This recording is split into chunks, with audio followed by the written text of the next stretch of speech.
refuse to lose. I'm built to win. Apply myself, I filled it in.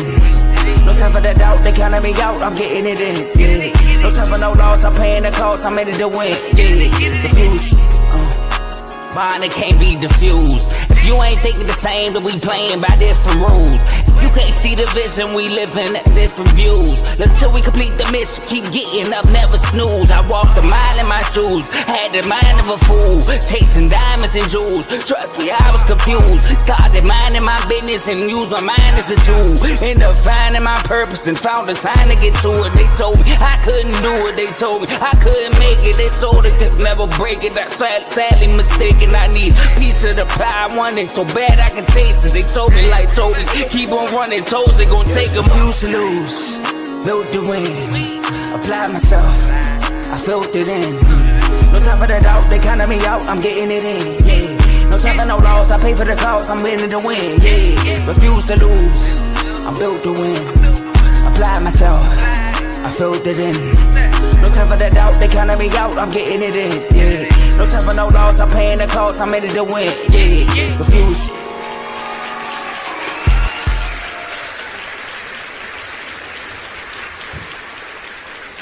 Let's go. Let's go. Let's go. Let's go. Welcome to Refuse to Lose Sports. My name is Joe Jordan. We have a great episode for y'all today. As y'all can see, my boy Tomo is not here, but we got Carl here to represent my boy. But before I bring up, the special guys that's on this panel, I gotta let y'all know what's gonna happen today. What we gonna talk about? As y'all can see on the screen, first off, we gotta talk about Golden State and Denver winning in Game 7. Denver blew out the Clippers. Golden State just routed the Rockets in the fourth quarter. We have to talk about those two games. And we also have the NBA playoffs. Round 2 is finally here. Some games already happened, but we're going to make our official predictions for round 2. Some of us lost for round 1 and some of us won. But we're going to talk about round 2 today. And last but not least, we got R2L Locker, man. Carl, that wasn't for you. It's based on our picks we made. Some of us lost, some of us won. All right, it wasn't about y'all. All right, but like I promised, I got two of my bros with me. I got Davey Dollar sitting right in the middle, king of the doghouse. You right? Make sure you gotta go check out his last episode. Your boy was on there. We had a great time. It was a lot of fun.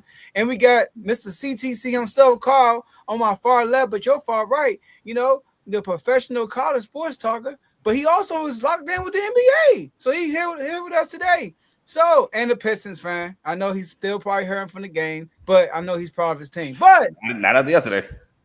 How you guys doing, fellas? I'm doing good, man. I mean, just like Carl, after what I saw yesterday, 2 home teams already lost their home game already. OKC lost and Boston lost. All I know is, Joe, when I talked to you on the phone yesterday, I wasn't feeling it at first. But after the game, I said, you know what? I'm going to stick with what I got. So I can't wait till we talk about that coming up on today's show. And I'm glad we got Carl here, man, because Carl be having some really good basketball takes. People be sleeping on Carl when it comes to his basketball takes, man. But, I mean, the man, he does do a college show, not just football, but college basketball. So, I mean, he knows something about basketball, too. So, I mean, man, Carl, how you feeling today, my guy? I'm good, man. Appreciate the day. Appreciate the oop, man. I'm feeling good.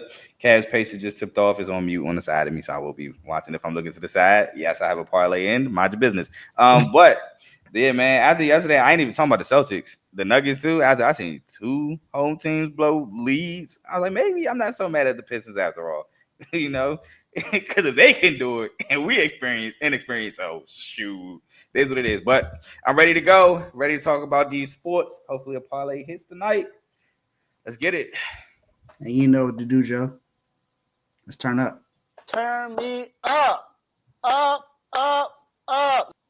Jody, do your thing.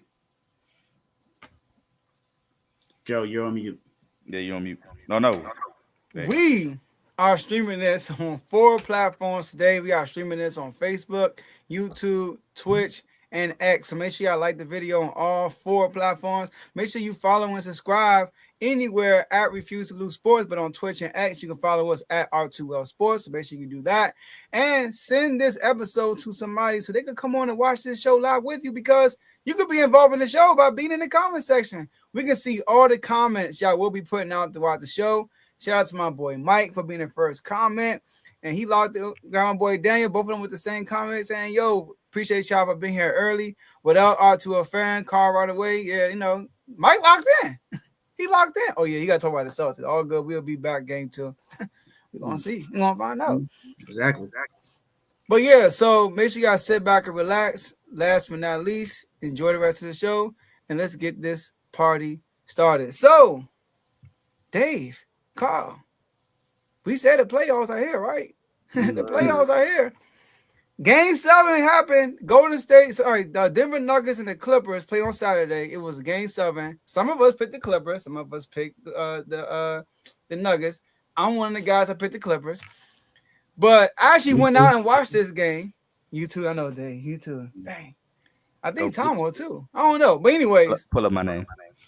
Okay, you picked you Jokic guy. That's right. You Jokic, right? Yeah. Jokic didn't do much in Game 7, but he didn't need to because the Nuggets beat the brace off the Clippers 120 to 101. After the second half, the game was over. So we're going to just strictly react to that game. And Dave, I know you got a lot to say. We're going to kick it off to you. I'm going to start this off by saying, don't ever compare James Harden to Dwayne Wade ever again. Ever. Okay. I don't want to hear it. Yes, he is a great offensive player, but he continues to go missing when the teams need him the most. Not just Game 7, but Game 6 too. People forget that he had some really bad Game 6s as well. And you know what? I found some stats about that, man. Game 7 versus Denver this year, 7 points, 2 of 8 from the field, 1 of 4 from 3, 13 assists. I mean, he got 13 assists. Don't matter. He only shot the ball 8 times. He's supposed to be one of the greatest scorers of all time. Why he only shoot the ball 8 times? I don't know. 2024, just last year, Game 6 against Dallas, 16 points, 5 of 16 from the field, 0 of 6 from 3. But look, he got the assist again. He got 13 assists. So, I mean, at least he playmaking. Oh, Dave ain't playing. 2022. Against my Miami Heat, when he was with the Philadelphia 76ers, you know what he did? 11 points, 4 and 9 from the field, 3 of 7 from 3, 4 turnovers and 9 assists. He ain't even have a double-double in that game. But people want to say that James Harden was on the same level or if not better than Dwayne Wade. People forget Dwayne Wade won the NBA championship and NBA Finals MVP in his 3rd season in the league. People forget my guy was a two-way player. He wasn't just an offensive threat. He was a defensive threat. People forget that Dwayne Wade has the most blocks from guards that are 6'4" and under. He's probably the second best shot blocking shooting guard ever. He's 3rd to me all time in shooting guards. You got MJ, Kobe, Wade. After that, you can name whoever else you want. Nope. James Harden shouldn't even be in that conversation. Because he don't close. I picked the Clippers to win this, but it wasn't because of James Harden. It was because of Kawhi. You know, remember Kawhi had that 39-point game where he shot crazy from the field, but we haven't seen that since. And Joe, remember, we said if the Clippers are healthy, we think they can make it all the way. They couldn't even get past the first round. Couldn't get out of the first round, and they were healthy. That was no excuse this time. And you know what's crazy, Joe? The last time Kawhi was healthy. You know who he lost to in the playoffs? The Nuggets. Nuggets. He lost to the Nuggets. 3-1. It's crazy. It's crazy. All I know, like I said, I had a certain message I wanted to get out here today because I am a huge Dwayne Wade fan. I'm a big Miami Heat fan. James Harden, and this is specifically to Jeff Teague, because Jeff Teague had said that he would automatically pick James Harden over Dwayne Wade. He also said that Klay Thompson was close to Dwayne Wade. Klay Thompson? Are we serious? Klay Thompson? Has he ever taken over a series by himself? No. Not a series, no. Oh, okay. So let's quiet those narratives. Dwayne Wade over James Harden, and he clears Klay Thompson. Let's just put that out there. Carl? Yeah, man. Sound like James Harden need to be compared to Tyler Hero. Anyway, Hey, I'm good with that. I'm good with that. That just no, means Tyler Hero's at the top guard. That's all. Hey, no, I'm no, good no, with that. no, no. We're talking Hey, about them you elimination game said it. stats. You We said talking it. about You them started it. elimination You game started stats. it. Elimination game stats. That's what we're talking about. But anyway, all jokes aside, yeah, I never understood that. Like that's crazy. But it's again, people get blinded by the you can dribble, the step backs, all this skill. But when the rubber needs to hit the road, James Harden hit the road. James Harden was hard to watch game 7. He tried to foul bait. He got one of them. But when the refs wasn't calling it, he checked out. He checked out. That's why he shot the ball 8 times. He got the one foul call. He shot the free throws. Couldn't get him anymore. And it seemed like, all right, I'm done.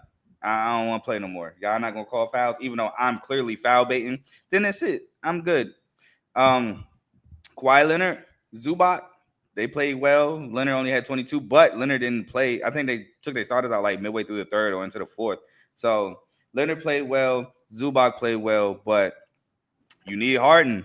And every time, for some reason, Harden disappears. I call him Houdini, James Houdini. I've been calling him that for years. But yeah, and like Dave said, it's been a trend. He just starts passing the ball. Maybe he doesn't.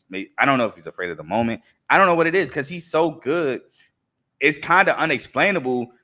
It's unexplainable how he disappears. You want to say he's so good, he'll finally come through, but no, he won't. And then you don't want to say he's afraid of the moment.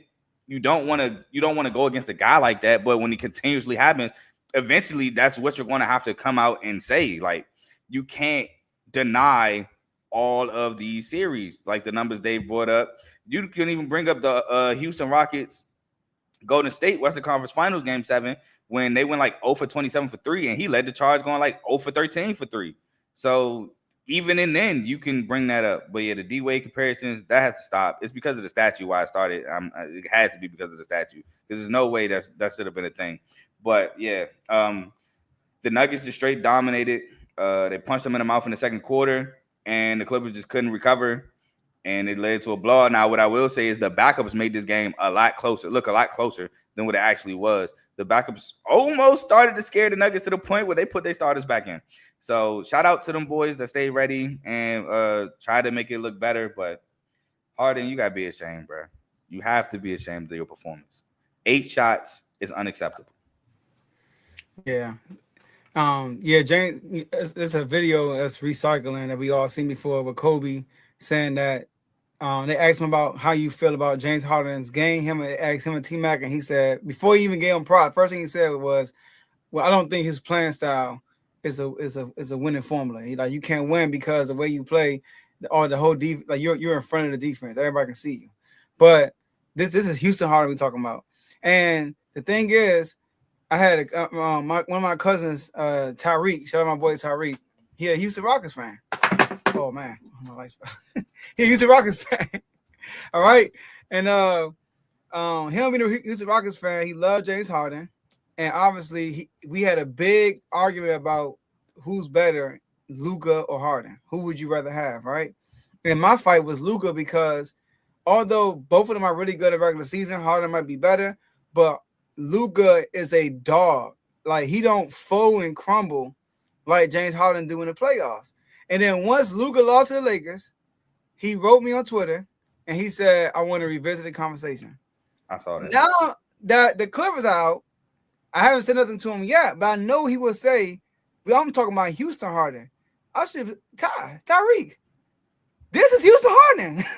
Game 7. Close out games. When it's time to close the deal, he folds. He turns to somebody else. I don't know what it is. And also, another person we got to talk about more, y'all. What about Ty Lue? I mean, look, I'm not trying to say Ty Lue's a bad coach, but come on. There was a stretch in the third quarter when I knew it was over. First of all, they were already down by 8 in the second and going to the halftime. And then they got outscored 35-19 in the third quarter. It was a stretch. I don't know the exact number, but it was a stretch in the third quarter. When you're watching your TV, you know when they call timeout. When you're watching it, right? You can just feel the momentum, right?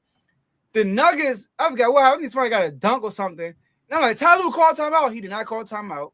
They come down. I think they get a turnover.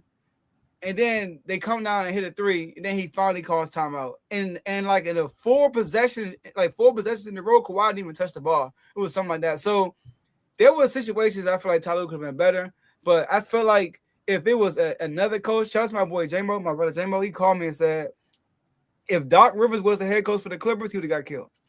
He said, if Doc Rivers was the head coach, because although the Clippers were the lower seed, we all feel like that the Clippers are better as far as the whole team. But I got to give Denver some credit because their championship DNA showed a lot in this series. It did. Winning a championship means a lot. Like you got an extra gear when you win a championship. And you look at the Clippers team outside of Kawhi. I mean, who all got a championship over there? Think about it. Kawhi is the only champion. If I think on the top of my head, Denver has champions over there. They have an extra gear. Jamal Murray shot off slow in the series and picked it up as the series went on. Jokic, that game winner dunk that Aaron Gordon got, that was a Jokic game. Jokic like went crazy that game for them to tie that series. So to go up 3-2, right? They went up 3-2 off that. No. Yeah. No. I think that was in LA. Yeah, that's how it. Yeah, the tie the series. That was a big game. They just got blown out, and Eric Gordon has been playing well. Also, he's still shooting three consistently, and I got to give props to Westbrook. Westbrook been playing well this whole series too. So, shout out to the Nuggets, man. We're going to continue to talk about the next topic, but yeah, Clippers, man. Got shout out my boy for it again. Casper Jones. Oh yeah, that's what I meant to say. I'm glad you said that because I've been saying this for almost a week. We all on R2L laughed at the Morris twin when he said that the Clippers was a threat and how funny y'all fell for the bait. I ain't fall for it. I laugh at the injury part, but I stood by if Kawhi healthy. I'm rolling with Kawhi. I ain't fall for it. I ain't fall for the bait. I took the Nuggets, and I don't know who Jokic is. I know Gokic. I don't know who Jokic is. I know who Nikola Jokic is though. That boy, man, shout out to him. Shout out Casper Jones, a.k.a. Aaron Gordon. Had a game, now I got to talk about that later. But, you know what I'm saying? He played really well. I don't think he had a game under 15 points. He played good. And he played good last night, too. But we're going to get to that. But Denver moving on to the playoffs. In the second round, they got to play OKC. They won game one already, y'all. They stole game one. That was a steal. OKC was up the whole game. And they folded in the end of the game. Chat missed 2 free throws down the stretch. The coach fouled 2 quick fouls at the end of the game that allow only 1.5 seconds off the clock. And they got 4 points off that, which is crazy. And Eric Gordon hits a game-winning 3 assisted by your one truly, Russell Westbrook. All right. So, Carl, you going to kick this off because you talking about coaches? What you say? Gokic. Gokic. So, Carl, who are you picking? I mean, we all know who you riding with, but who are you rolling with in this series? Is it the Nuggets or OKC? I picked the Thunder. I did pick the Thunder to win the series. I thought defensively the Thunder would be a lot to handle for Denver. I feel like they can make Jamal Murray struggle, which Jamal Murray actually had a pretty good game if I remember correctly last night. But like you said, yesterday was a steal. And it was all due to Nikola Jokic. 42 points, 22 rebounds, 6 assists. That's an insane stat line. And he looked almost unstoppable in that second half. He was just a man possessed in the second half. He willed the Nuggets to a close game. And then Aaron Gordon helped close with 2 clutch free throws and that clutch 3 late in the ball game. Russell Westbrook, he was out there flying around. They had 5 fouls.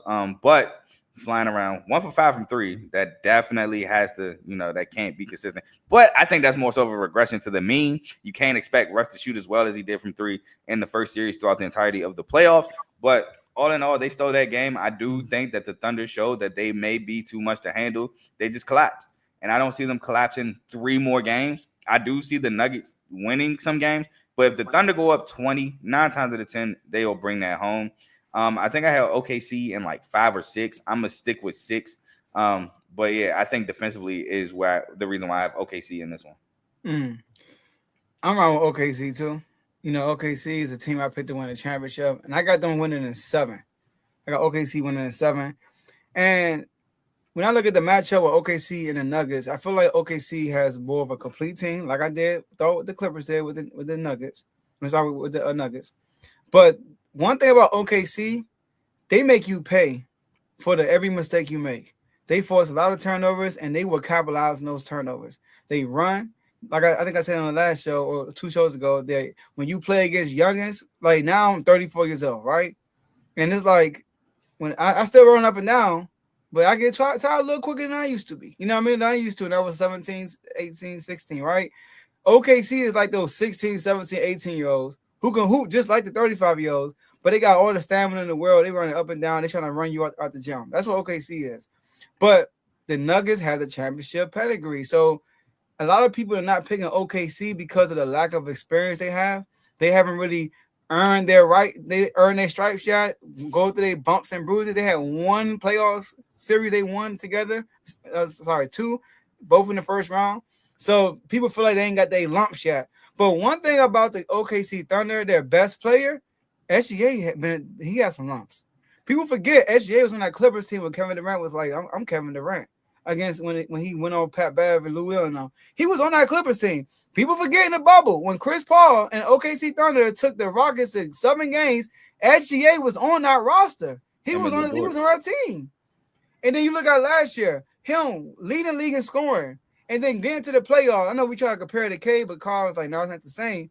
How SGA just wasn't picking his times to take over the game. And then you come back this year, and you see this out throughout the regular season, how aggressive he is throughout the game. How he sees, okay, things are slowing down. Let me get a bucket. That's his mindset. He did have 33 yesterday, but he just ran against a guy who has the opportunity to literally, people might say he's a legend now, but he can make a big case because Jokic in his first playoff run, in my opinion, people can kind of like nitpick it. Look at the people he played, right? He played against an injured Minnesota Timberwolves. He played against an injured Phoenix Suns, and he played against the Miami Heat and the Lakers. Like nobody took the Lakers seriously. Sorry, y'all, you're Lakers fan, but he played the Miami Heat.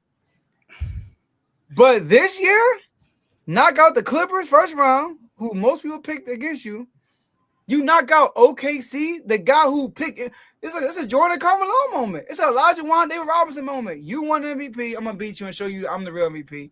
And then he could possibly beat Steph Curry or Minnesota, the team who beat him last year. Whatever the team is, it's gonna be a huge accomplishment. And then possibly the Celtics out the East. Jokic, man, that game showed me like, you know what? Jokic is making a statement that he's the best player in the world, which I already agree he is. But let's see how game 2 happens, because I think OKC gonna respond, and it might not even be close. Hold on, real quick, before you go, Dave. Remember when we were saying that Jokic might have passed Dirk already when he got the ring, and people called us crazy? Yeah, I don't. I remember that too. I think wasn't Kev one of those people that said we was crazy? Of course it was. Yeah, you know, it's Kev. He a mass fan, but it was mainly Bond and Dev. Nostalgia be kicking some people's behinds. I just want to be. I say that all the time.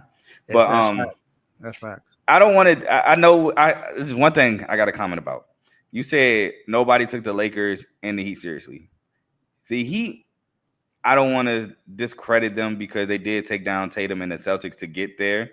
And Jimmy Butler is, we know, playoff Jimmy, things like that. But the Lakers one is where I have issue because we can't keep doing that when LeBron does things. Oh, look at LeBron. Let's elevate LeBron. But somebody beat LeBron. Well, nobody was taking them serious anyway. No, you got to give Jokic credit for that series. No, I give him credit. I'm talking about people can nitpick it because that Lakers team was a 7 seed, number one. And look who they beat. They beat Memphis, who was hurt in the front line. And they beat Golden State Warriors, who was also a low seed that year. So, like, that year was weird. The Kings were the 3rd seed. Like, that year was just so weird. A lot of teams were hurt that whole year. I feel you, but they got LeBron.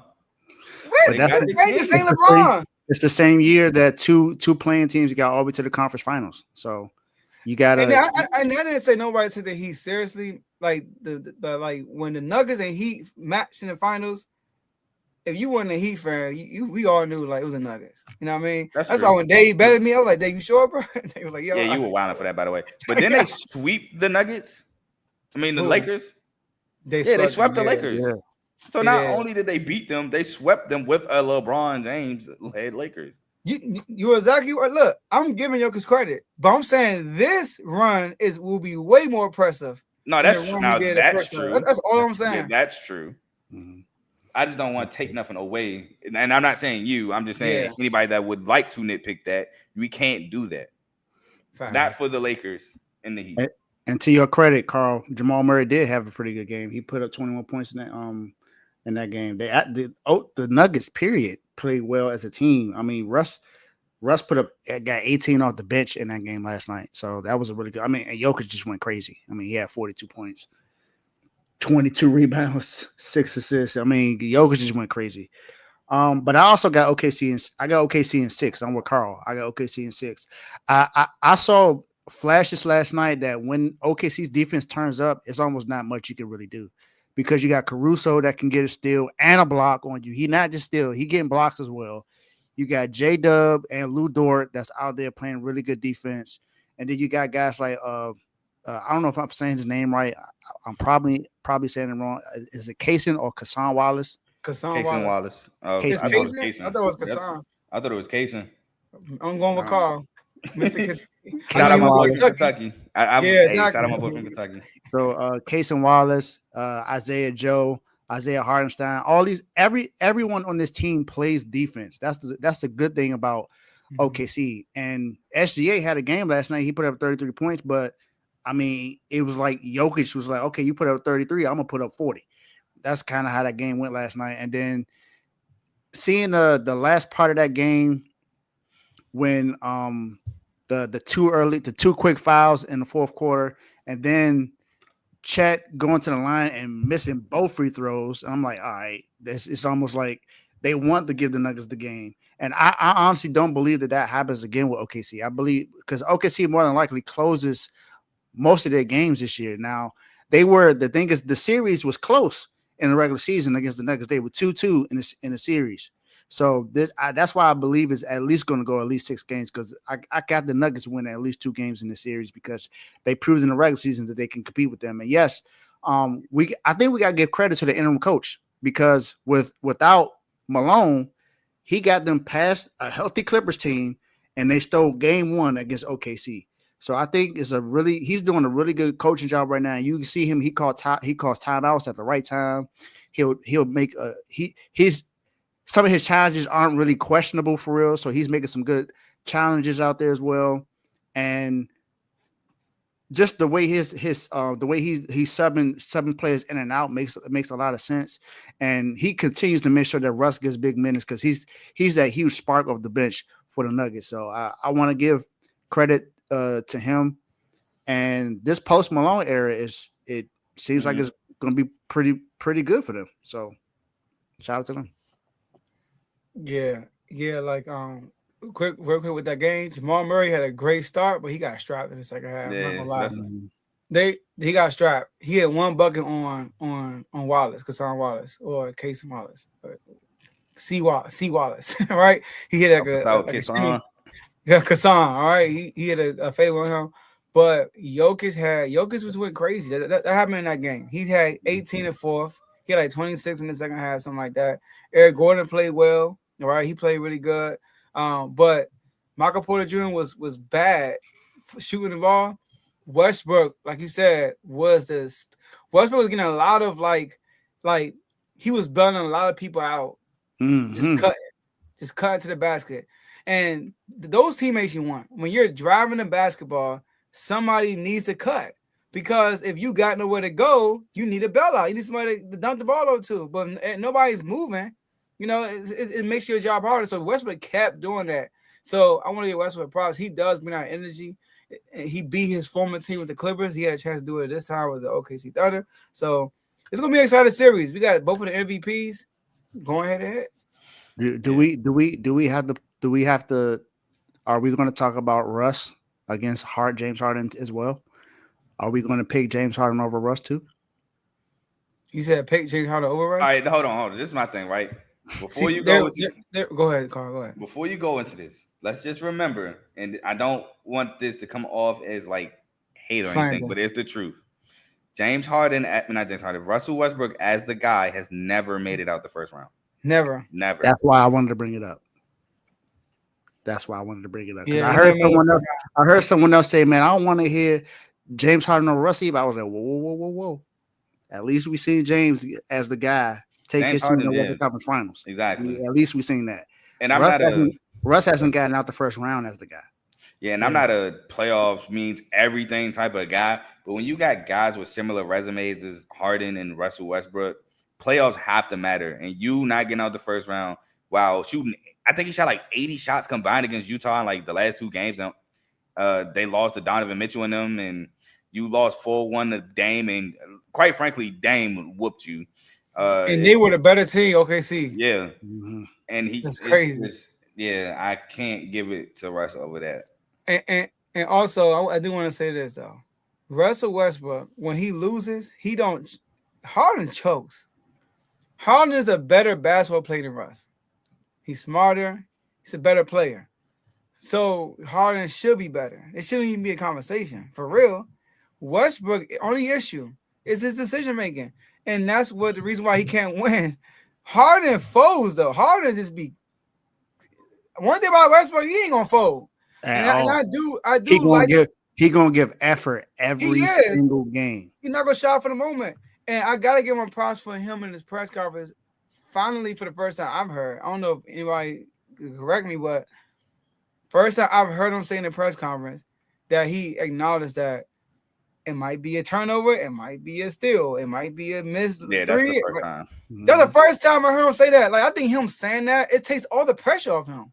It's like you finally admit that you be all over the place. You be wilding. He did it yesterday. He like got to steal and throw it right back to OKC. But you know what's cool? It's cool. As long as you know that, it's cool.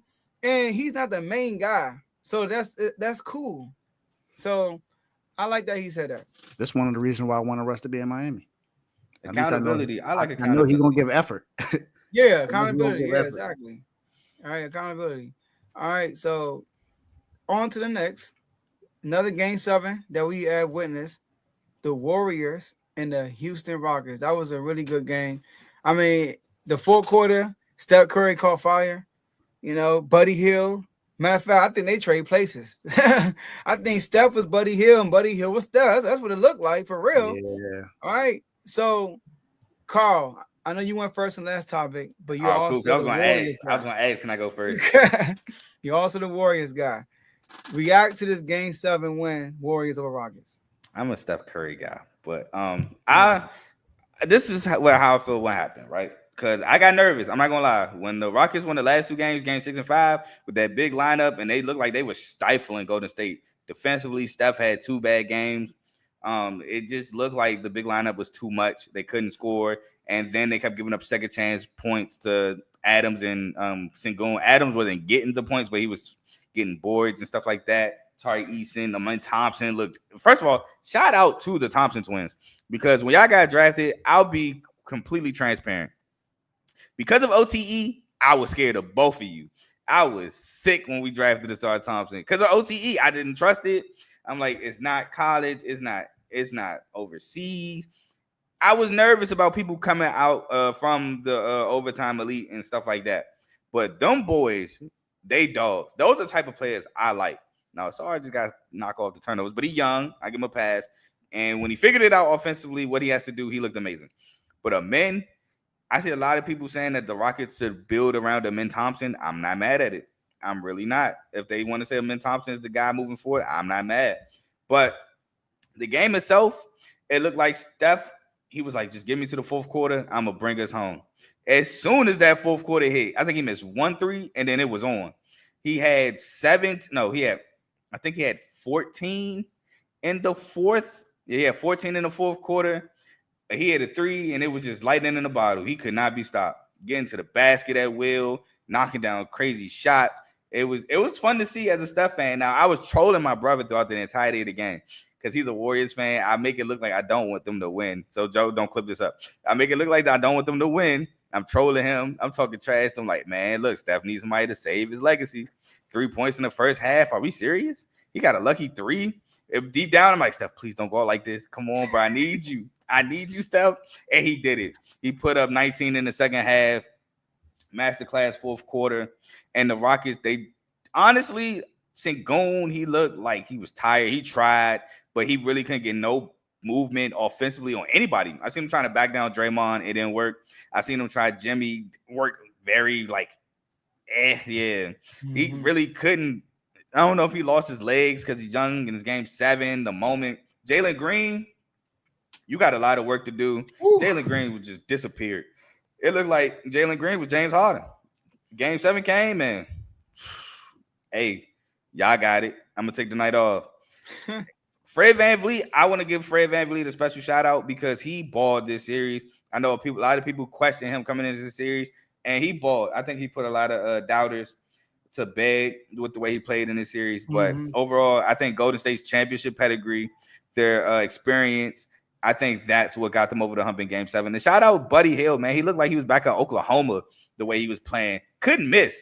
He could not miss. So shout out to him. But I just think the Warriors' championship pedigree experience was just too much for the Rockets. And Jalen Green, bro. Jalen Green. We're going to have some talks. Don't ever compare. You want to talk about a narrative, Dave? A lot of people were saying Cade Cunningham, we should have went and got Jalen Green. Don't ever bring that up to me ever again. And I know a Pistons fan who said that. And I looked at him so crazy when he said that like a year or two ago. Don't ever, no. No. I'll never forget watching them in the Summer League, and they both played the whole game. And then you can just see Cade is better. You know, the Rockets won, but you can just see it, bro. Like, you see Jalen Green is like a firecracker. Like, you know what I mean? He can get hot. But Cade, the game was so slow for him. You can see it early on in Summer League. But go ahead, Dave. You're on mute. Good thing I ain't start saying much. But Carl, to your point, you know, some people was calling Steph front running because he scored 14 points in the fourth quarter. What's crazy is, Carl, he nearly outscored the entire Rockets team by himself in 15 minutes after the Warriors had a 5-point lead late in the third quarter. He had 19 points since then, and the Rockets had 21. He nearly outscored the entire Rockets team by himself. And just what's crazy is before the game started, Buddy Hield told Dylan Brooks, "I sent you home before, and I'm going to send you home again." And that's exactly what he did. I think that was the Final Four, Oklahoma, Oregon. He said, "I sent you home before, and I'm going to send you home again." And that's what happened. I was not expecting to see that kind of a game from Buddy Hield. He went bonkers in that game. He had, 33 points in that game? Yeah, 30, 33, something like that. He was cooking. And then, of course, you had the famous Draymond play where he flails and hit somebody where I thought that he was going to be ejected from the game or at least call it a tech, and they just called it. I think they called it They called it tech. They called it a tech. But it's just you had that coming. You think like, oh Lord, what's going to happen? Is Draymond going to get kicked out in the game 7? Then of course Jimmy coming in. He made some key plays. He didn't score a lot, but Jimmy had made some key plays, key rebounds, key defense, some key steals he had in that game. The Warriors just look like they were. It's what we expected from the Warriors. We picked the Warriors to win because we knew that they had the experience. And when you look at the Rockets, when you look at outside of Steven Adams for real, all the other guys, Steven Adams and Fred VanVleet, all the other guys are pretty much young. You got Amin Thompson, who this is his first time being in the playoffs. Jalen Green, his first time being in the playoffs.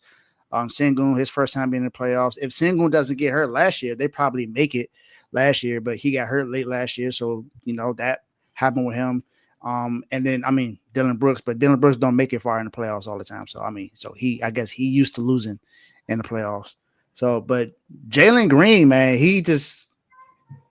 he went missing badly. He only had one outlier game, and that's when I think he had 38 points in that game. 38.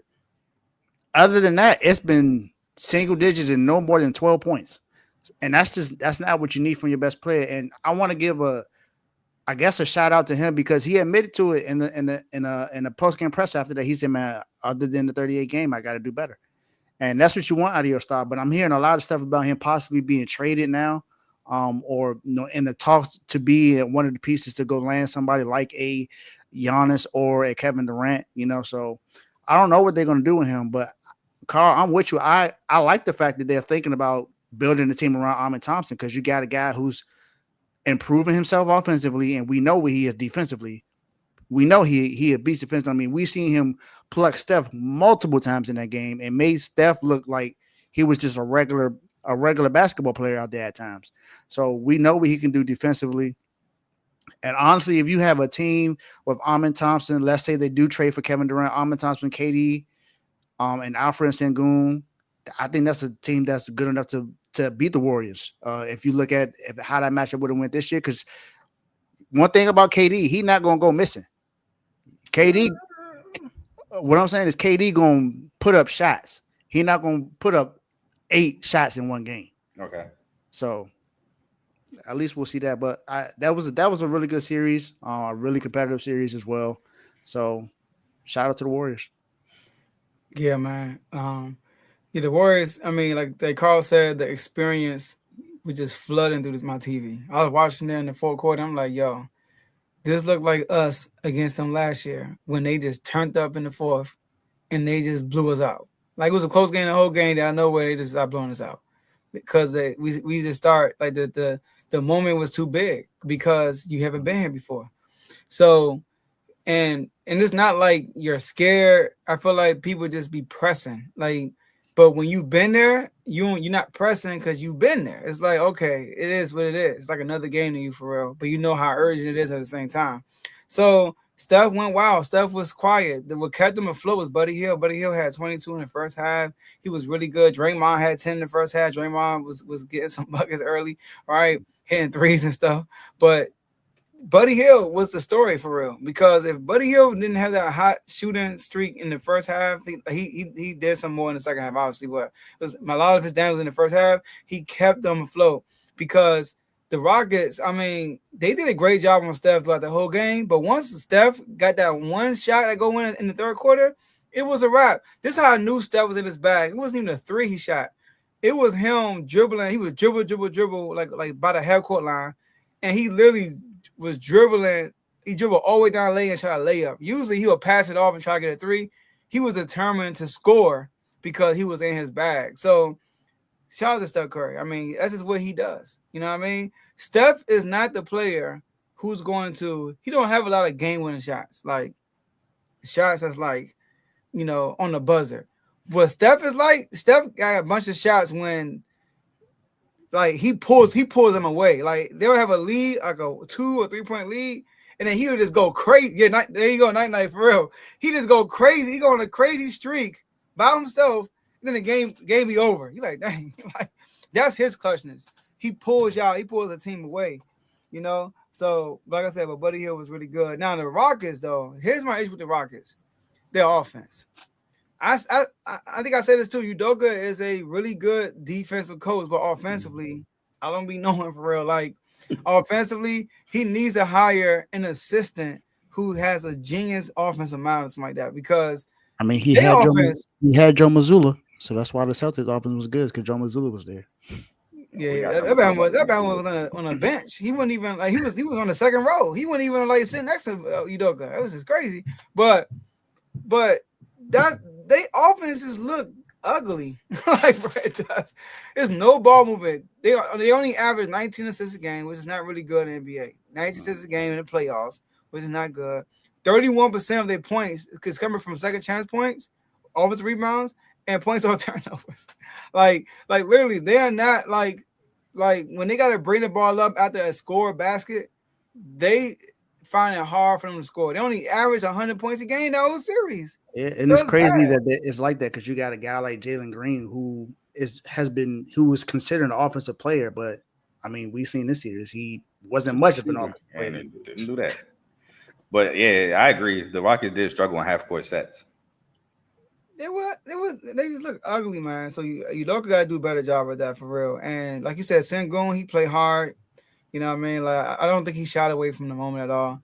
He got work on that hook shot though. That hook shot it does not fall for him. He was bricking it a lot. I say it's not bad. It's just I think that they just bullied him. Well, to. Draymond did a great job on him too, though. I don't want to say bullied him. They tried to. Draymond did an excellent job defensively. Like nothing was easy. Everything he got on Draymond was earned. Like Draymond had a hand up every single time. Draymond didn't fall. He didn't try to swipe. He played honest defense on Sengun the whole time. Like you know what I mean. So shout out to Draymond Green for that. But the Warriors, man, the championship pedigree is a real thing. That's why I'm so excited about this OKC series. You know what I mean? So, but they got the Timberwolves now. Can I say something real quick? Like, but I just wanted to say this. I know a lot of people complain about Steph. Oh, Steph's so little. All he do is shoot threes. But Steph gets the absolute worst superstar whistle I've ever seen in my life. People grab Steph. People hold Steph. People knock Steph to the ground. Steph daggone nigga gets tackled out the air. That's exaggeration. But still, he gets the worst whistle I've ever seen. If somebody else come off screens like Steph and gets grabbed and held, that's immediately a foul. But because Steph is so good of a shooter, refs just allow it. I don't understand why. I've been seeing it for years. I've been seeing it since they had their first ring in 2015 when they played the Cavs. Delly was doing a lot of grabbing and holding and stuff, and they was letting them get away with it.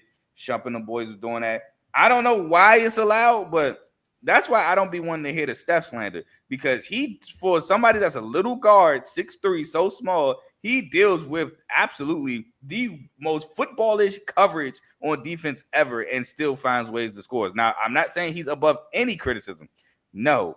But I think a lot of the criticism that Steph gets is kind of unfair. Yeah, and it's funny. So I wrote something down, but I can't see what I wrote. I don't know. Got something looking. I was like, well, I don't have my pen. I only have a highlighter. Use the highlighter. I don't have my pen, so I had to grab a highlighter, and I wrote hardest. This is what I mean hardest. Like, I believe Steph Curry is the hardest person to guard in NBA. Yeah, I think that's without a question. I mean, if it's not him, it's Kyrie. No, I don't think it's Kyrie. You know, like I get I'm it. talking about just because of what he can do with his handles. Yeah, he got great handles, but some people might say Jokic. I was going to say Jokic was second to me. Some might say SGA is hard to guard because SGA is a bucket too, right? Right. Like when people say hard to guard, people think about one-on-one. Steph is hard to guard. Steph, it takes a team effort to guard Steph Curry. When I just watch, I watch the game sometimes, I just watch the defensive players sometimes. I just watch them, and I'll be like, yo, like it be times when he slip up for 1 second. Like I'm talking about like somebody would shoot, and instead of staying on Steph, he looks for like a second and a half. And that's how you know Steph just sprinting to the other, to the top of the key, and he's wide open. And not even wide open. He's got a little bit breathing room. He shoots it, makes it. You can see the defender like, dang, I messed up. But that little small error can cost you a bucket against Steph Curry. And Carl, that's his great players, I believe, because LeBron James, he's really good at driving the basketball. And he it's a lot of calls that he don't get when he's driving the ball to the basket. So Steph is the same way, I feel like, all ball, because he's really good at it. But speaking of Steph Curry, we got Anthony Edwards coming up. So I'm very, very curious about what y'all got to say here. Very curious. We got Golden State Warriors, who were the 7th seed, going against the Minnesota Timberwolves, who are the 6th seed. Both of them knocked out their higher seed opponents. And the Timberwolves been chilling. They've been done since 5. They're a younger team. The Warriors are the older team, and they just win 7 games. So, Dave, we're going to go with you. Who's winning this series? Is it the Timberwolves or the Golden State Warriors? The floor is yours. I am going to go with the Warriors. I believe the Warriors win this series in 7. I think the Warriors are just, I don't know, they just seem like they're destined to at least get to the Western Conference Finals this year. Having 2 guys, and I've been saying this since they got Jimmy, having 2 guys that one guy who has 4 rings, but he's hungry. He wants another one. And a guy who went to the championship twice with an underwhelmed team in Miami who has yet to win. He called himself a non-winner because he said he's never won at any level. Not in high school, not in college. He's never won a championship. So you know Jimmy Butler's hungry. But then you got guys like Draymond. If people look at Draymond and Jimmy and know they actually their IQ defensively together is one of the they have one of the best IQ. They're one of the best IQ duos in the league. I don't know if anyone's ever said that, but those 2 guys defensively as their IQ high in the NBA. I believe that what they do defensively is going to cause some issues against Minnesota mainly. Anthony Edwards. I believe that the way that Draymond and Jimmy's going to play them, it may cause Anthony Edwards to get a little tight, and it also depends on how Anthony Edwards is going to play defense as well. Because if Anthony Edwards finds a way to be on Steph, I think that's going to tire him out. It's going to remind him. It's going to be similar to what it was with Kyrie, but different because Steph is always moving, whether he got the ball or not. He don't stop. So I believe that may tire him out. And I don't know. I didn't like how Naz Reid had played the last series. He played a little rushed a lot to me. He missed a lot of shots that he normally makes. So he looks a little off right now. And I don't believe that the Warriors are going to make the same mistake that the Lakers made with allowing Rudy Gobert to just do what he wanted on the boards. I don't see that happening with the Warriors. Steve Kerr's not going to allow that, even though he don't have those kind of bigs, but he's going to use all the guys that he can to make sure that Rudy Gobert doesn't have that kind of a game. And I just trust the Warriors a lot more. And I know Ant is on this legend killer thing because he went and eliminated Kevin Durant. He got LeBron and Luka out of there, so now he's looking to get Steph. But I don't know. I think Steph and the Warriors are going to be able to move past this and get to go to the next round. Carl. Yeah, man. I might be calling Anthony Orton, but give me the Warriors. It's funny Dave said Warriors in 7 because I also have Warriors in 7. Partly due to the back and forth me and Tomo have. Tomo wants to get that narrative off so badly. I hope he don't. But man, here's the difference between the Lakers and the Warriors. While both, yes, are small, they have the defensive presence with a Draymond and possibly a Kevon Looney, which I think he may play more minutes, more so than the Lakers. The Lakers, everybody gassed, like you said, Joe. Everybody gassed up the Lakers defensively. And Joe was one of the first people to point out, like, no, the Lakers ain't been playing good defensively. People just been missing shots. People make shots against the Lakers, don't look as good. And then the Lakers just had no presence in the front court whatsoever. When you allow Rudy Gobert to have a 27 in 24 game, you have an issue. He looked unstoppable. He looked like what they thought. Can't think of his name right now. He played for the Pistons for like a year, if that. Thon Maker. He looked like what they thought Thon Maker would be. He just looked crazy out there. And I think Golden State with Draymond and possibly, like I said, Kevon Looney. Now, I don't think Kevon Looney's going to start, no. But with those guys, I don't think Gobert's having that great of a series or game. Now, they do have the two bigs with Randall and Gobert, but the Warriors just dealt with two bigs in Sengun and Steven Adams, which to me is a better duo than Gobert and Julius Randle. And another thing is Julius Randle going to play the same as he did against the Lakers? I don't know. Yes, he had a great series, but I spoke about regression to the mean with Russ earlier shooting the 3-ball. Is it going to be a regression to the mean with the play of Julius Randle in the playoffs? That's something I don't know if I can bank on.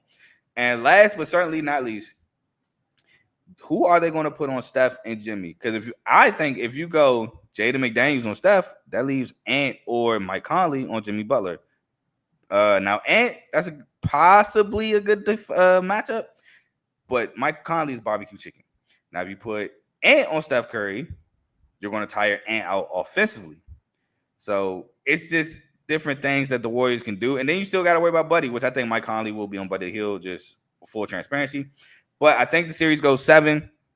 And I think ultimately, like the last series, Warriors championship pedigree. And I'm not going to say experience because the T-Wolves got experience, but I'm going to just say their championship pedigree pulls through and they beat the Timberwolves.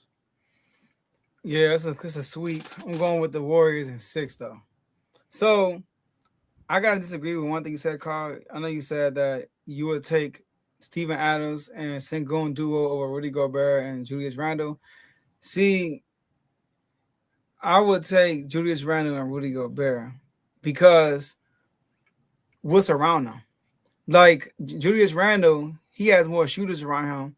Julius Randle is more of a scorer than Sengun. Sengun is really a pass first type big that has to score because there's Jalen Green stepping up. Fred VanVleet showed up to the party when they were down 3-1. He finally showed up and it's like going crazy after that. but they don't have a lot of offensive presence. I know Thompson twin played well too, but everything's inside with him. But when you look at the Minnesota Timberwolves, they spread you out. They get up a lot of threes too. So Julius Randle is really good on the isolation ball, and he's been really good facilitating the ball too, especially in the playoffs. So I would take that duo over. Yeah, but the reason situationally, I guess I can see that. But head to head, like you put the same team around him, I'm going with Sengun. Yeah, you put Sengun, if he had shooters around him, Sengun would be like a baby Jokic. I'm not saying a baby Jokic. No, I got you. Because I would agree. I don't know why he said, whoa. No, I would agree. And especially because last year, I'm glad you said that because I did forget to bring this up. Last year, a lot of the talk was, oh, Houston's going to trade Sengun. And I used to be so confused on why was that a thing. Yeah, I remember that. Yeah, when he got hurt last year. That's why. I think he hurt at the end of the season last year. I think he did. He got hurt. He did. But the trade talks was before that. It was like around the deadline. That's crazy. Nah, you don't have to trade him. Now, if you get like a Giannis right now, I'll probably trade him. But anyways, I'm picking the Warriors because when I look at when I compare the Lakers to the Warriors, right? One thing about the Warriors, they get a lot of easy. So let me say this. This is going to be defensively. This is going to be one of the toughest series defensively this Minnesota Timberwolves coach is going to have to coach against. Because Steve Kerr is a brilliant coach, and when it's in the playoffs, it's a chess match. I think Steve Kerr is the best playoff coach in the NBA. I feel like in the NBA, he does a great job with game-by-game adjustments. So, Coach Finch, he going to have his hand full in this playoff series. Now, the matchups, I think Jaden McDaniel is going to be on Steph Curry. I think Mike Conley is going to be on Buddy Hield. You know, they're going to throw Anthony Edwards on Jimmy Butler. I feel like that's going to happen. Or they might throw a Julius Randle on him. They might throw Julius Randle on him for real. So, and then had Anthony Edwards on the who will start? You guys, Draymond. No, Draymond. Rudy gonna be on Draymond. Pods. There you go. Anthony. Yeah, he gonna be on Pods. Yes, he is. Yeah, he was on Austin Reeves. Austin Reeves. Did he play? Chill out, bro. Because I got somebody over here opposite of my narrative. Relax. So Poe, he might be a no-go. I don't know. So, anyways, but the Warriors, I feel like the reason why I'm picking the Warriors for real is because when I watched the Minnesota Timberwolves against the Lakers, right? They play horrible offensively, but defensively they did a good job on the Lakers because the Lakers' offense is ball dominant. It's literally Luka ball dominant. If Luka's not playing well or Luka's not getting other people involved, the offense is going to look bad. It's a lot of one-on-one play, and that kind of favors Minnesota. But all the ball moving with the Warriors, it takes a lot more discipline to defend that in the 7-game series, you know. And plus, Minnesota is not as good as people are proclaiming them now because they just beat the Lakers for 4-1. I feel like people are putting them in a different category, they do have Anthony Edwards, but Anthony Edwards wasn't great that series. He was good in the fourth quarter, but in the series total, he wasn't great. I think he had one game, he had 40 points, but other games, it was like an okay game. Even the last game, he was 0 from 11 from 3. Yeah, he only had like 15 points the last game. Yeah. So they won that game because of their defense and fourth quarter execution. That fourth quarter execution is not going to fly with the Warriors, in my opinion. So I'm going to go with the Warriors in the close 6 games, and they're going to move on to the Western Conference Finals. And, hey, Tomo might be wrong after all. Who knows? Might be. We got to get on the same page, HOA. Well, there was a guy that was in the HOA. Is now in the playoffs in the second round 2 years in a row. Ty was not a part of that. He was a part. No. He was. He missed the playoffs. No, he wasn't. No. He was not a part of it. Ty was never a part of that. Never part of HOA. So it must have got created after he made the playoffs then. Yeah, it got created last year. Okay, cool. Because my man was missed the playoffs. I remember he came on the show and he got trolled and all that. Yeah, Tomo trolled the mess out of him. Classic moment, by the way. But yeah, HOA wasn't made then. Okay. So Ty was once out the playoffs, got in the playoffs, made it to the Eastern Conference Finals, and now is up 1-0 on the Cavaliers, who are playing right now. And I heard the Cavs are up right now. 13. Yeah, up 13. Darius Garland is still hurt. So he's not playing tonight. Evan, So Evan Mobley is also out. And I, DeAndre Hunter. he out And tonight. DeAndre Hunter. Mm-hmm. Ain't he about 13 still? Oh, snap. Mm-hmm. All right. So Carl, I'm gonna kick this all to you. Who you got winning the series? The Pacers or the Cavaliers? So I'm not going to retract what I said before game one because that would be scary. I, before game one, and Dave is my witness, picked Cavs in 7. Okay. So that was my pick. I'm gonna stick with it.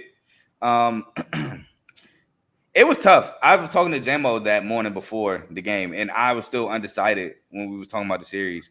I literally at the last second just said Cavs in 7. I knew whoever I was gonna pick was going in 7, and I just kept flip flopping. Like the Cavs really good defensively, but the Pacers offensively is really good. Donovan Mitchell to me is the best player in the series, but Tyrese Halliburton is nothing to bat an eye at. I don't think he's overrated. I think Halliburton is really good. Yeah, Ty, I know I troll you in the chat talking about fake superstar and all that. I can't troll you on the show. But anyway, I think Tyrese Halliburton is really good. One of the best point guards in the league, and he's very efficient. He doesn't turn the ball over. He makes the right plays, and he's clutch. So it was very tough for me to pick this series. So I'm not going to have no super rhyme or reason why I have the Cavs in 7 because of the back and forth I had picking this matchup. But I ultimately leaned on the Twin Towers of the Cavs and Donovan Mitchell's playoff ability, which is why I picked the Cavs in 7. Dave. Yeah, I took the Pacers. I think the Pacers win this in 6. 6 or 7. I can't remember which one. You said 6. 6. So I got the Pacers in 6. To me, I just feel like I don't know. I don't necessarily have any basketball reasons to pick the Pacers, honestly, that I thought about. But I like how I just like Tyrese Burton's attitude when it comes to him playing certain players or at certain moments. Because when you look at that series against the Bucks, I mean, Giannis has won. He's won Defensive Player of the Year before, hasn't he? And yeah, he's known as a defender. And Tyrese Halliburton called the pick to put Giannis on him so he can score the game-winning bucket. And then I look at game 1. He went at Jared Allen. We know Jared Allen is a really good defender. He's been known as a good defender his entire career. And he went at Jared Allen and had a nice, like a pump fake layup right on him. So I'm like, okay, it doesn't matter who you put on him. I feel like Tyrese Halliburton is going to be able to do whatever he wants. And no matter what kind of defense you put on Tyrese Halliburton, he does not turn the ball over. That's one thing I can say about him. He takes really good care of the basketball, and he gets his guys involved. Miles Turner, Andrew Nembhard, who continues to shoot well for them, and then Pascal Siakam. I thought the way he played in that game, I thought he had like 35. Just the way that just his impact on the game, it looked like every shot he took, it was pretty much going in. Now I know he didn't end up having like 30-some points, but he had a really good game in game 1, and I just feel like that's going to carry over for them, and that's how they've been playing so far. So I'm going with the Pacers in 6. I believe that is going to be a really close series, and I wouldn't be surprised if the Cavaliers win, of course, but I just got a feeling that the Pacers will win it. Carl, I'm gonna just go ahead and go to you. Yeah, Donovan Mitchell right now is going silly. By the way, Cavs are 14, but yeah, man, I think this is going to be one of the closest series of the 4 series that's left. Now, I am not gonna lie. I am shocked that the Cavs are now up 12 with no Darius Garland and no Evan Mobley and no DeAndre Hunter. But I do like guys off their bench like Ty Jerome, like Craig Porter Jr., who I saw got minutes today. I always felt Craig Porter Jr. was really good coming out of Wichita State. I didn't know if he was going to get the opportunity that he's gotten now, but I'm glad he has. But I know the Cavs do have a bench full of guys. I don't know if y'all remember. I've been talking about Sam Merrill out of Utah State. He's a shooter. Been liking him. But the Pacers, man, offensively, you can never count them out. We saw them erase the lead that Milwaukee had. Shoot, we saw them erase a 6-7 point lead in 30 seconds in Indiana to close out the series. So the Cavs do have to be aware of the Pacers offensively. You cannot step off the gas at all, or the Pacers can come back and make you pay. But like I said, man, I picked the Cavs, but I was on the fence a lot picking that series. Yeah, I was having a hard time picking the series too because I honestly was going to. I was like, man, maybe the Cavs is just going to go right to the Eastern Conference Finals and just cause havoc against whoever going to come over there. But then again, you look at how the Pacers are playing. I mean, they're they're they're good offensively, but people don't pay attention to how good they are defensively as well because they actually have stepped up last year from how because remember last year they were just strictly an offensive team. There wasn't nothing defensively they were doing, but they actually improved their defense this year. Now they didn't improve it drastically, but enough to be able to make a difference. And I want to say this too, and I said this to Ty in the chat. Tyrese Halliburton down the stretch in game one made a ton of key defensive plays that allowed them to beat the Cavs game one. Yeah, so I'm going with the Cavs in 7. All right, this was tough too, Carl, for me, and I was going back and forth because one thing I didn't want to do, I feel like the Pacers are the one team in the NBA that I feel like if I pick against them, they're gonna win. You know, so like I know we did a segment. I said they're the scariest team in the NBA. I mean, in the East, and I truly believe that. I feel like they can definitely beat the Cavaliers. And the only reason why I'm picking the Cavaliers because I feel like defensively the Cavaliers are better. They are better defensively. I feel like they both play the same game. They both shoot a lot of threes. They both play fast. They both have a lot of depth. Like both of them have that. You know, so they got key guys that come off the bench that contribute in a big way. Both teams, you know, both of them have one lone kind of a superstar for real. Like Tyrese Halliburton is you kind of gotta give respect, man. He having playoff success, he have regular season success. He even got to the IST championship, which is huge. You know, you gotta give him credit. So they got Tyrese Halliburton, but you want to put in Siakam, you got Siakam, Evan Mobley, Donovan Mitchell. So it's like they kind of equal, kind of. And I like Rick Carlisle. I think Rick Carlisle is a great coach, but Kenny Atkins is also a great coach. And obviously, and also he won Coach of the Year. He was my pick for Coach of the Year. He was actually my pick, Carl, for one reason. You guys did turn your season around, but y'all added a lot of key pieces too to help that turnaround. It wasn't like it was the same team for last year. You look at the Cavs; they are remotely the same team. Look at it, like I know they got Hunter, but they got Hunter after they were already number 1 seed by a mile. Yeah, but can I ask you a question? Yeah. Who won Coach of the Year in the NFL? It wasn't Dan Quinn. It wasn't. Nah. Dang, my argument is cooked. Yeah, he don't Dan Quinn. Nah, I thought it was gonna be Dan. I was about to use the Dan Quinn, Dan Campbell thing, but dang, no, it was Dan Campbell. No, he didn't win it. No, he didn't win it. He didn't win it. He didn't win it. No. Right? Oh no. I think it was I think it was O'Connell. I think Kevin O'Connell won. Oh, it was O'Connell. It was O'Connell. Yeah, I think it was Kevin O'Connell. Deservingly so, though. No, should have been Dan Campbell. How you have 15 injuries on defense and number 1 seed and still don't win it? You right. I'm with you on that. It should have been him. Just like the Cavs, though, right? Like can he access to that same team from last year and flip it to what they did? It's crazy. I feel you, but they were a 4 seed last year and they went to number 1. Cool. The Pistons was just number 1 though, Carl. They won. I understand that. Okay. But the Pistons was a 14-win team. And now I get your point that, you know, we added Tobias Harris, which everybody say, oh, he went to Chick-fil-A, asked what I want, and came back with a bag full of napkins and straws. Everybody counted out Tobias Harris. That nobody was like, oh, Tobias Harris and the Pistons, that's a big addition. Even me, for 30 seconds, was like, I didn't like it, but then I was like, you know what? I actually like the Tobias Harris move. But a lot of people didn't like that move. Tim Hardaway, that's not a needle mover. And I don't even think people like the Malik Beasley move like it was. So, I like both of those. I wasn't a big fan of Tobias Harris move. It was all right. It was like all right. I wasn't gonna kill it, but I thought the Tim Hardaway and Malik Beasley was a big move because they are shooters around Cade. Yeah, I love the Malik Beasley move. Tim Hardaway, I was cool with. I was cool with. Dave, you muted by the way, but I was cool with that. But we went from 14 to 44 games to the playoffs. We didn't go play in playoffs. We went strictly playoffs. Tripled our win total of last season, which I think they said was like the first time ever. I get that something like that.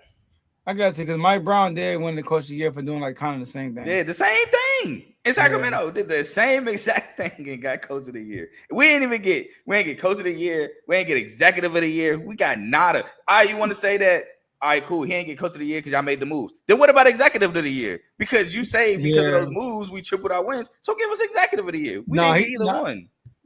And part of the coach of the year, he changed the environment in Detroit. You know, he did because Mike Brown changed the environment in Sacramento. Like, he definitely changed it. I miss him. But I was more of a fan of the Malik Beasley move than the other two moves. I didn't really like the Tobias Harris move or the Tim Hardaway move. Yeah, I like the Tobias move. Honestly, because of what Tim Hardaway does in the playoffs. Like, I mean, he done with missing before, so that's what I kind of saw that coming this season. If the when I figured out that the Pistons was getting to the playoffs, I was like, well, I don't see Tim Hardaway making a difference. And then of course, I mean, Carl, you know, Drake was, you know, in the locker room for Cunningham. I forgot about that. Let's move on. So, you know, I legit forgot about that. But we were in Cleveland, Indiana, and Carl. My bad. My bad, bro.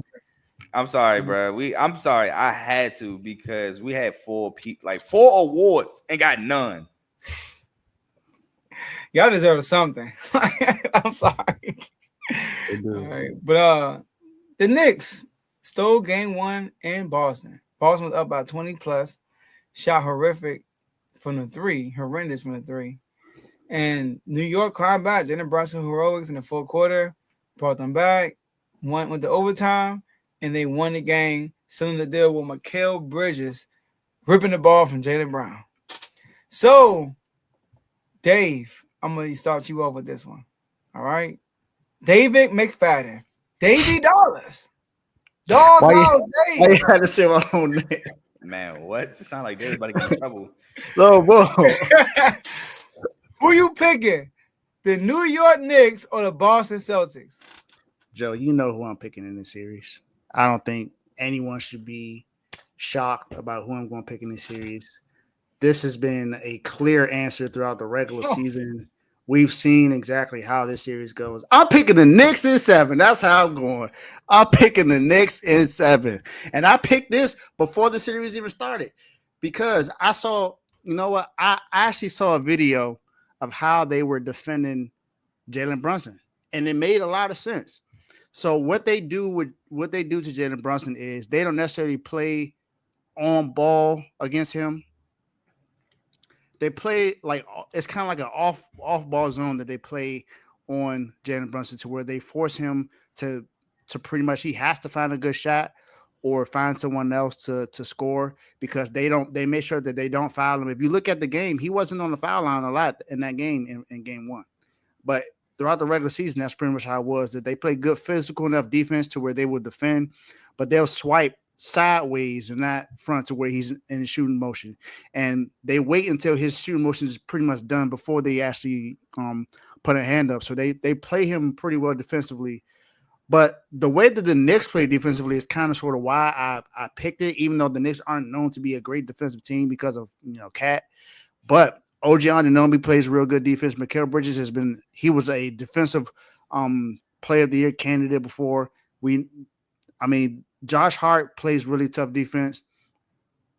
And for some reason, I just feel like the way that the Celtics have been shooting throughout the regular season and the playoffs, I just feel like somehow, some way, that's not going to continue all the way.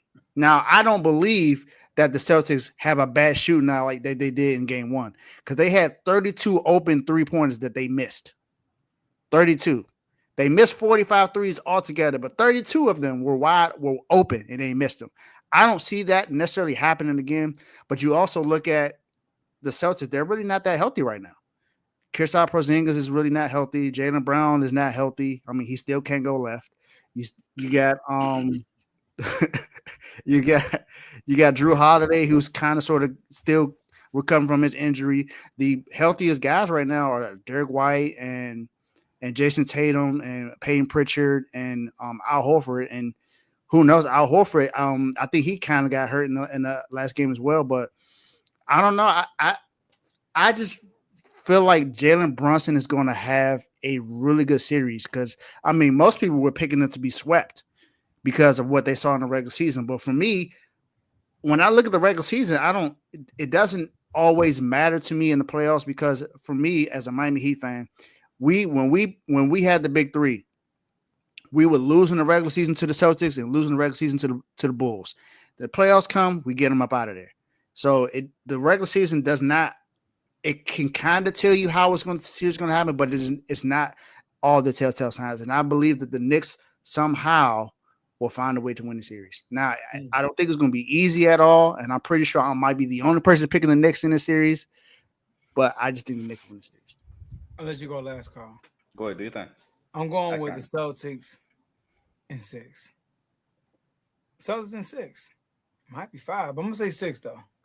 See, here's the thing. The Celtics are just I called Dave, right? Now, during the game. It was at halftime. And I was like, Dave, I don't know if Knicks going to beat these dudes, man. They missed so many open threes. And that's what I said. I said, it reminds me of the Minnesota game. They're missing endless wide open threes. But that's not the reason why I'm picking them. You know how you said this is how they guard Jalen Brunson, right?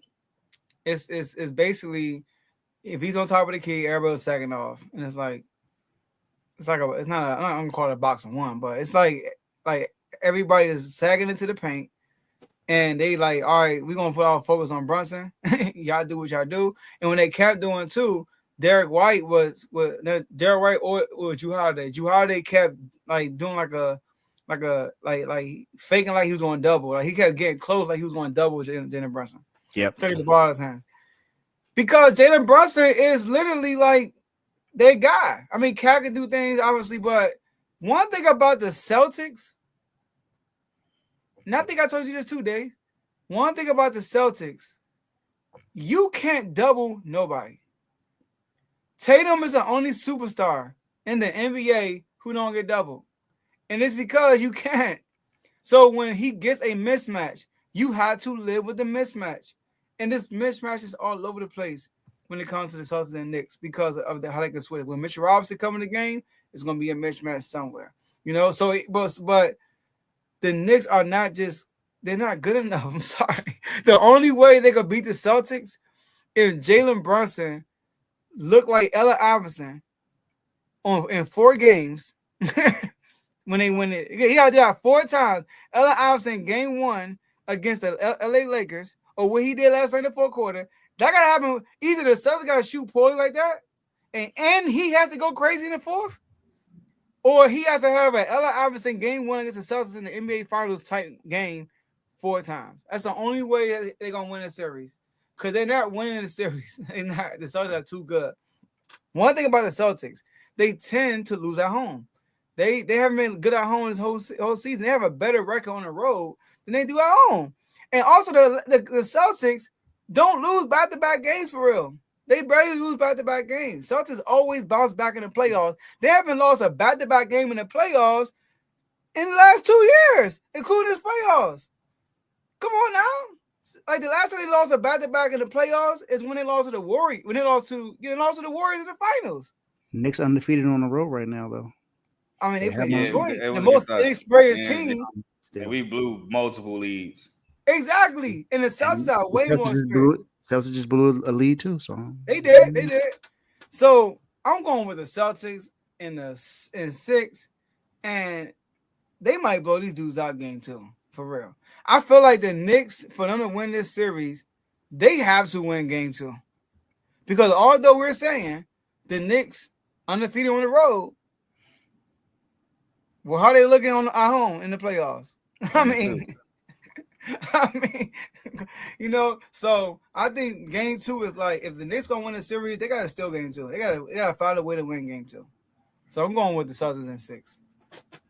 First of all, I just want to apologize for trauma dumping on Joe's segment last topic. I do apologize for trauma dumping. But secondly, go New York, go home. I got the Celtics. In 6. I had Celtics in 5 before last night. But I don't think the Celtics sweep in Madison Square Garden, so I'm going Celtics in 6. That yesterday is not normal for the Celtics. Great game by the Knicks. Brunson went absolutely ballistic to spark the comeback. OG Anunoby hit big shots down 20 to cut it to 14 to allow Brunson to go ballistic. But That's not normal. I don't see the Celtics doing that yet again. I don't see the Celtics going super cold from 3 again. I know a lot of talk in the chat has been live by the 3, die by the 3, become a member of the chat, talk about the games. But I just don't see the Celtics doing that again. I don't see Tatum scoring 10 points since the first quarter again. He had 13 in the first, 10 from then on. I just don't see it. It just looked, I don't know. I don't know if it was rust. I don't know. It can't be rust because they started off hot and then cooled off. So I can't explain what I saw from the Celtics. I just don't think it's happening again. Now, kudos to the Knicks. They made me feel made me feel a lot easier about the Pistons blowing leads. But I just don't see the Celtics blowing another 20-point lead. The Celtics go up 20 again. I can almost guarantee the Celtics will win that game. So I'm going Celtics in 6. I do think Celtics win game 2. I do think they split at Madison Square Garden. And then I think the Celtics win game 5 and 6 to win the series. I do think that I tend to lean with Joe. I do think game 2 will be a blowout, but I think the games in New York will be close. And then I don't know. I think once the Celtics get that win, get that groove, it's going to be tough for the Knicks because we saw what we saw what the Celtics were capable of when they got in that groove. They went up 20. So give me the Celtics. Yeah, that's true. I mean, look, like I said, I already knew that this wasn't going to be. I knew I was going to be the only one picking the Knicks in the series because it's not. It's you look at the series and you look like they are outmatched. There's no way they can win this. But I don't know. I just felt like I just feel like Jalen Brunson is going to have an Allen Iverson like series. I really believe that it's possible, and I'm also looking at the Celtics' health as well because I mean Jalen Brunson, not Jalen Brunson, but Jaylen Brown doesn't necessarily look the same. And I don't know. I just feel like if those guys aren't healthy, then the Knicks got a chance.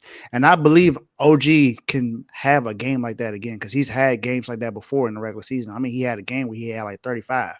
So it's possible that it can happen again. And then I mean, Mikal Bridges didn't necessarily shoot well, but he had key plays in that game. And yeah, I don't know. Cat is probably the one thing that he needs to do better, of course, for them to win as well. Hold on, Dave. Can I stop you real quick? Mm-hmm. Can we talk to Joe for a second? I'm glad you brought up Cat because last year Joe was getting pretty sick when people called Cat, weak, soft. How do you feel after this playoff series so far, Joe? I mean, he looked pretty good against Detroit. No, he didn't. He had a game 4 where he looked like he couldn't miss. But in that paint, he looked kind of. Come on, ref. Where's the I'm foul? not a Cat fan, man. I'm not about to sit here and be like, I don't think did I say Cat wasn't soft? You did. I said no. Mad at me, Javon, about that. I think people like say he's the reason why they lost all the time. They always blame Cat like he the reason why they we lose. called him weak, and you was getting pretty sick of that narrative. Oh, I gotta bring that back up in the chat. Put up the clips. But yeah, but Dave, Teddy gonna be mad at you. This ain't the first time. Teddy need to be mad at Joe Mazzulla. Isn't it the first time? That play call with 0.6 seconds, I still don't understand how you don't at least try to run somebody at the basket for a oop, and then you just have Tatum post up. Like, at least try to set Tatum a screen for a catch and shoot. You just had him post, turn, and shoot with 0.6 seconds left. That was pretty bad. Yeah, that was definitely a bad play call. But I mean, it's the Celtics fan, so I don't expect them to be happy with my choice at all. So, plus I'm a Heat fan. They don't always agree with me anyway. Yeah, man. Let's get to the locker man. Yo, you and Teddy, I be beefing and like y'all don't beef in football though. So, I mean, what do we have to beef about? I was about to say, Teddy really can't beef with anybody right now. What do we have to beef about? I mean, the Teddy. first time we played was last year and we blew them out. So I mean, oh my gosh, yeah, last time we played, we beat them too. So and even when Tom Brady was there, I mean, Brady only beat us twice, and he also lost us twice while he was there. So I mean, y'all played Brady 4 times? Yeah, 4 times. He's 2-2 against us. Oh, he won an 0 against us and beat us 52 like 9. Said he can't beef in college football with Dave either, at least after last year, because Exactly. So he got better luck in basketball and baseball than he does with football. All right, so Baseball. with that, even in baseball, he can't say much because we won a World Series more recent than he did. So, I mean, All right, see, y'all talking World Series talk. Go ahead, Joe. I'm not in that category yet. Like We won, but I wasn't alive last time we won. All right, so this our R2L Lockerman segment. This is when we give our predictions on, or not predictions. It's a prediction, but we make our bets on a game that happens either tomorrow or Saturday. Sorry, this is Tuesday. Tomorrow or Thursday, sometime within the next 2 days. And it could be any sport. We're going to give you a for sure dub. I don't have the records up here, because I don't know Tomo's record. I forgot to confirm with Tomo. Dave, do you know if you won last week? If you don't know, that's fine. That's fine. Don't worry about it. I don't remember. All right. But all I know is that once truly is up with the lead. All right. I don't have the record up there right now, but we're gonna go with it. So just know they both above 500. Just FYI. Yeah. We all are above 500. So take the advice, but don't take it to heart. You get what I'm saying? Don't take it to heart if you lose, because these are our opinions. We are not predicting the future and saying like this is going to happen for sure. This is something we think that's going to happen. All right. So anybody ready? Who got their picks? You ready, Carl? Go ahead. Oh, I got mine, but I thought since I was the guest, I was gonna go last, like I've always been doing. But I could go first. So we're gonna go to the NBA. Okay. And you see my name. You see my name. Bring up my name. What's my name? What's my name? Hold on, I got you. Oh, what I'm doing? We're gonna take Nikola Jokic, and we're gonna take his points, but we're not gonna go over 20 and a half. Okay. We're gonna take him for 30 at plus 110. Y'all know I like value. My picks, I pick with plus money. Give me Jokic for 30 plus 110 tomorrow. And then OKC Thunder minus 11. That's crazy. All right, I think somebody might pick the spread, so I win points. Yeah, I'm not picking NBA at all. I'm staying away from the NBA. I am picking the Kansas City Royals over the Chicago White Sox. The last time I picked the White Sox, they won. So I'm doing this again at minus 1.5. I'm picking the Royals over them at minus 1.5. Come on, man. Why you going to the same division? I need them to take some L's. Sorry. It's the White Sox. Give me Boston minus 10.5 against New York. Standing on it. I like it. Yeah, they're going to blow them out. If they don't blow them out, then I'm cool with that too. I mean, saying. But I think they're going to blow them out, though. I like it. All right. Let's get our last words in. All right, this if they don't blow them out, then you lose. Just saying. I mean, I got a breathing room. Barely. That's between y'all, man. I think I'm 2-0 as a guest picker, so that's between y'all. You know what, Carl? Make it seem like you up 5 games. You up a game. Relax. I'm gonna. You know what? I'm gonna retract the guest picks, and I'm gonna put them all in one. What? I ain't gonna do me like that. No, but I need mine separate. I want my own record. It's not even you and Coach. Coach want to know. Oh, I bet. We stay at the feet. I'm cool. I'm cool then. Coach want to know. Yeah, and then I think Ty was in the comments with it, and he won too. But yeah. Oh, you know what? We'll figure it out. I got you. All right, my last words.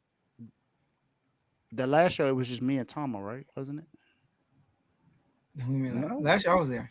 I was there too because I talked about the Pistons. Oh, I wasn't there the whole show, but I was there for the second segment. No, I thought everybody was there. Yeah, I was there. I was at that show. Yeah, I can't remember I think my pick was the Yankees. I think. No, we had to get ready for Tuesday. If your pick was the Yankees, I can look and see if you won or lost. But yeah, my last words. Shout out to the whole R2 family. Shout out to the whole R2 network. Make sure y'all tune into On Phase right after this at 9 o'clock. My boy AJ is a Lakers fan, and I know he's sad because the Timberwolves lost. The Timberwolves beat them. Shout out to my Commanders. We here. Yeah, got the jersey on deck this time. We are hosting the NFL Drive in 2027. I will be there for sure. I'm gonna make plans to make that happen for sure. I'm gonna start planning probably sometime next year.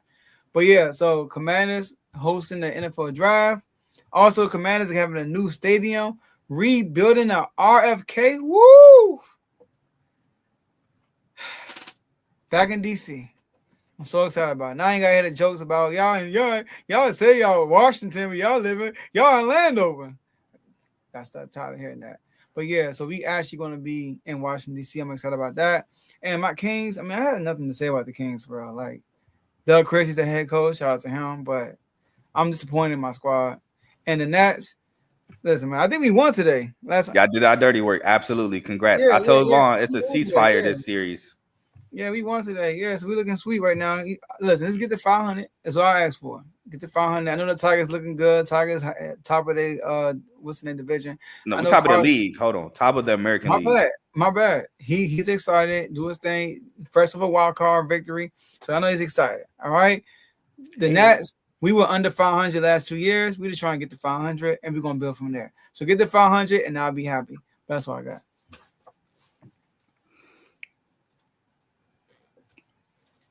Pat Riley retire. That's it. That's all I can say. Just retire. I ain't got nothing else. And shout out to the U, man. I see what they're doing in the transfer portal. Just got another guy from Auburn. Let's get it. That defensive backfield is gonna be different this year, Carl. You know, you better hope so for your sake. Of course. Because Cam Ward ain't back. It's Carson Beck, and you know how I feel about Carson Beck. I know how you feel about Carson Beck, but I mean, Carson Beck also won a national championship. So I mean, no, he didn't. Well, he got into Bennett won 2 national championships. Carson Beck was a backup. Yeah, he was on the team. You know, that's how that Teddy treat Jimmy Garoppolo. So I'm gonna do the same thing. You know, but the difference is Jimmy went to the Super Bowl. Carson Beck didn't. He didn't go to the Natty. And he looked bad. Every loss Georgia had, you look directly at him. Yeah, that's true. That's true. But hey, I mean, we'll see. We'll see what happens, man. But hey, shout out to Mario Cristobal and you, man. Keep doing what you're doing. Speaking of adding to the defensive backfield, Michigan State added the defensive back from ECU. I don't really know too much about him, but shout out to him. Because you want to talk about Miami needing secondary help. Oh, my God. For the last 2-3 years, MSU needs something in the secondary. So as bad as you think it is, it's worse at MSU. So at least you ain't got that. But shout out my Tigers, like Joe said. We are currently 22-13, first in the American League by, I think, a game and a half or 2 games. Our game got canceled tonight. That sucks. We'll be back in a doubleheader. We have a doubleheader Thursday, game tomorrow. But yeah, we've been looking really good, especially our starting pitchers. Just need one more starting pitcher to solidify the rotation. But MSU, both basketball and football. I can't wait for y'all to come back. Football, please, can we get a bowl game? It's been since we beat Kenny Pickett in I think the Peach Bowl. Or it was one of them New Year's 6 bowls we beat Kenny Pickett in. I'm sorry. Kenny Pickett, I don't even think played. I think Jordan Addison played. Not Kenny Pickett. I don't think Kenny Pickett played. Yeah, Kenny Pickett didn't play. Jordan Addison did. And he torched us. But that's the last bowl game I've seen from MSU, and that's the last one we won. Shout out Cal Holiday. But please, Ravens, the Tyler Loop era is here. And in honor of the Tyler Loop era, I did go get a win with Arizona in NCAA Football 25. So the Tyler Loop era is here. And the Pistons, again, great season.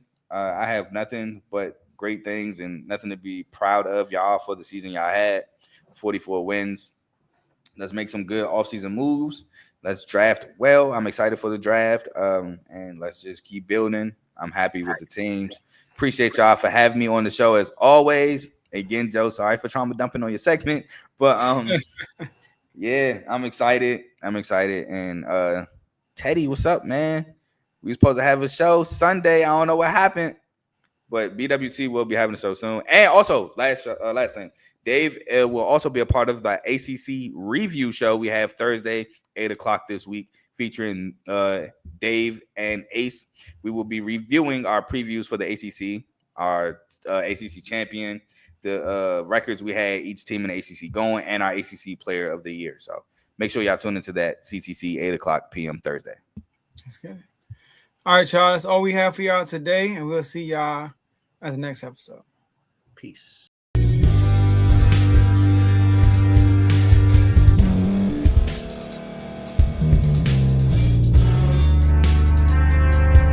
Thank you for staying to the end. If you're watching this on YouTube, please like this video, subscribe, and also hit that notification button so you can be notified next time we put out a video. If you're listening on any podcast platform, subscribe and hit that notification button, y'all, so you can be notified we put out another podcast audio. And last but not least, hit that share button. No matter what you're listening to or watching it, hit that share button and send it to somebody that you know that would love to watch this episode you just listened to. So once again, thank you for staying to the end, and we'll see y'all in the next episode.